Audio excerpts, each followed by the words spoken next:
Welcome to the Shortwave Radio channel, and of course, you guys have now seen my review of the Tecsun PL-990x, kind of really in-depth review.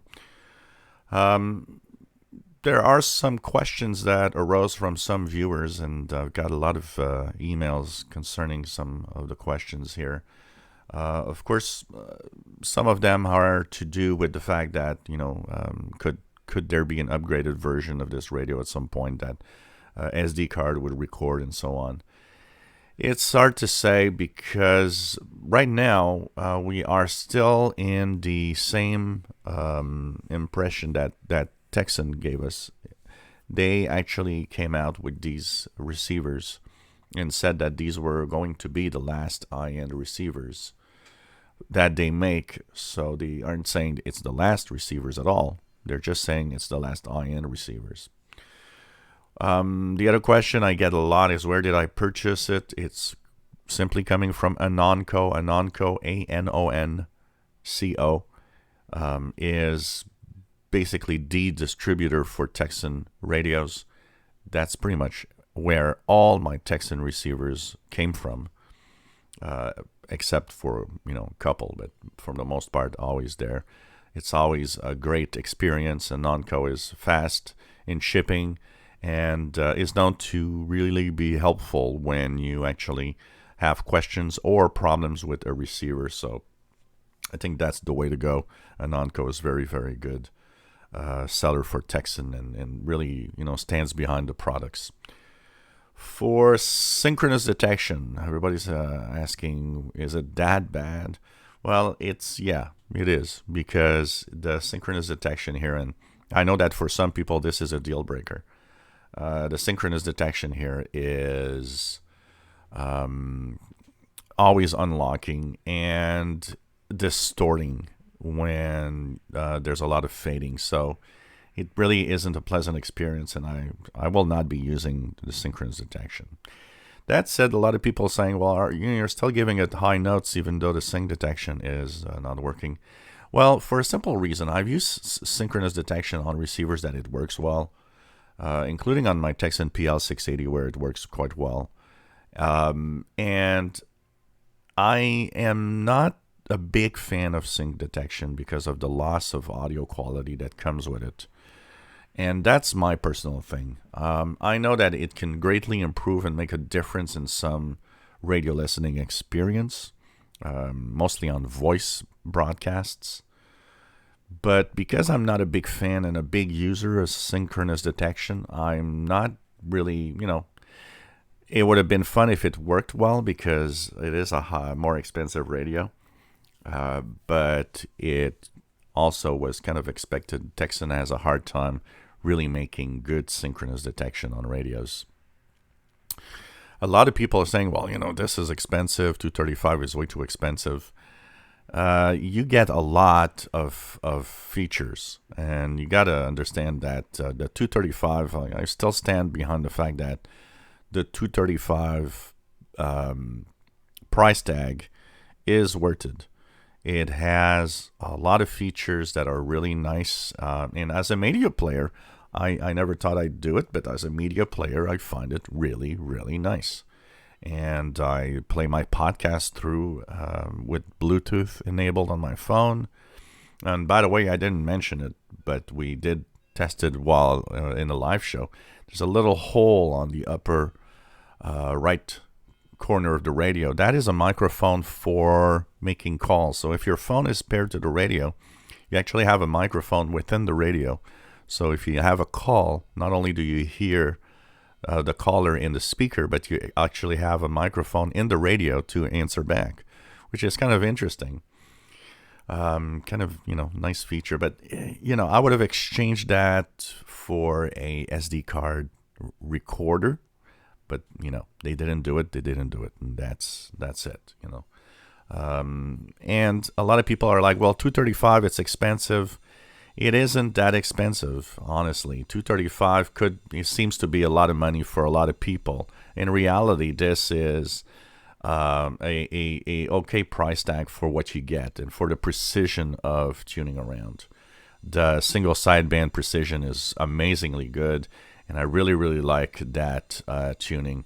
And I really like the fact that it works so well. The other question, a lot of people saying, well, the AJC is crappy. It's not crappy in a sense. It is on most signals, like I said, that are average or, weak, actually quite good. It is better than the 660, 680 because both of them suffer from one major problem on single sideband, very low audio. And I think that is a problem for the 680. Even though it works well in decoding, it's a problem still that the audio is so low that you can't really push up that volume high enough on the 680 and the 660 in single sideband.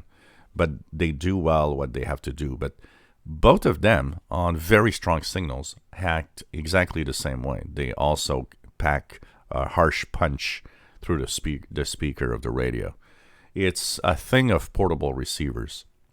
A lot of people are saying, well, they should have had it, a switchable AGC.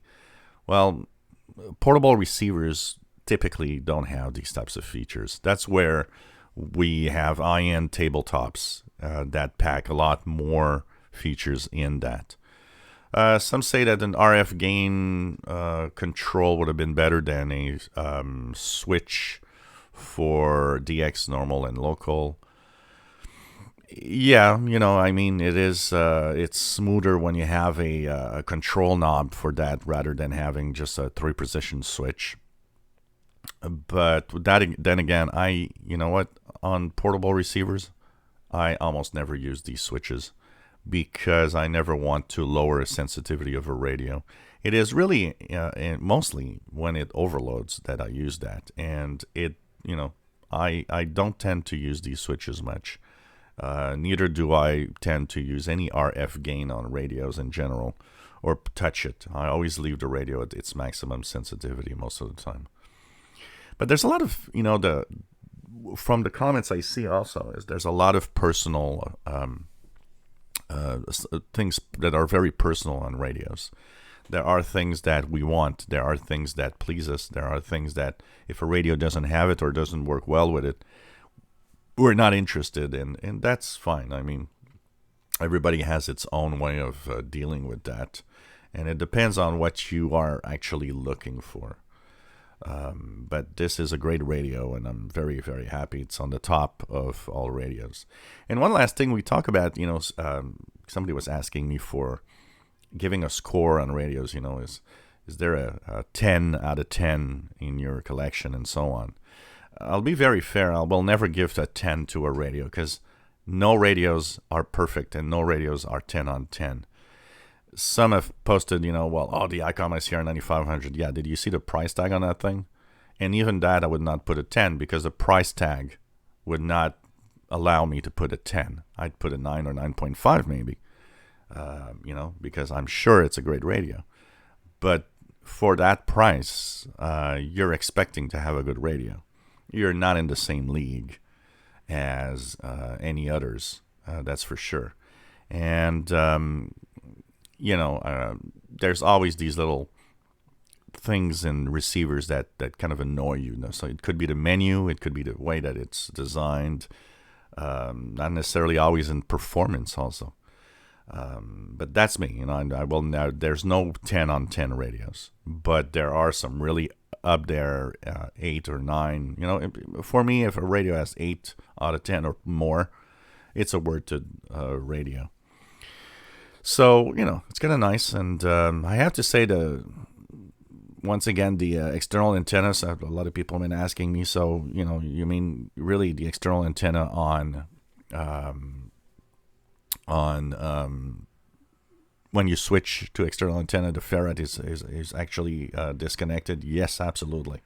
So it could be a game changer. It could be something interesting for medium wave, long wave DXers out there. And FM RDS, no, there's no RDS on FM on the radio. It does not have that capability on this radio. They didn't really add that. For some, once again, that could be some game changer. Personally, RDS on FM, I barely use it because most of the time it's rather crappy with the display in it, or almost nothing, and some stations don't even use it. It could be fun when you DX sometimes, and it can lock on an identification of a station, though. It depends on, you know, the features, but yeah, it would have been nice to have RDS. But the problem is, and here's the thing, the reason why there's no RDS is that this display is it's not made for text. The display they have here is one of their standard, looks a lot like a standard LCD display used in pretty much all the Tecsun receivers. And that display is not a dot matrix style display. So on there are segments for numbers and the different indications, but is not capable of displaying text. They would have had to change the display for a more advanced LCD display to have RDS, and that would have probably upped the price of the radio. You know, there's also that side of it that you got to remember, is that price tag is important for manufacturers. The more they add features, the more it's going to be expensive, and they do think, and they do look at how much, you know, how many radios will they sell if they have a price tag, and, you know, how many less are they going to sell if the price tag is $30 more, for example. You know, this in Canadian dollars becomes quite expensive when you think about it. It looks nice at $235 US, but here in Canada, that makes it a $400 radio, pretty much. Not very far, you know, especially if you have to pay shipping and stuff like that. But it is a nice radio, and I'm extremely happy to have it.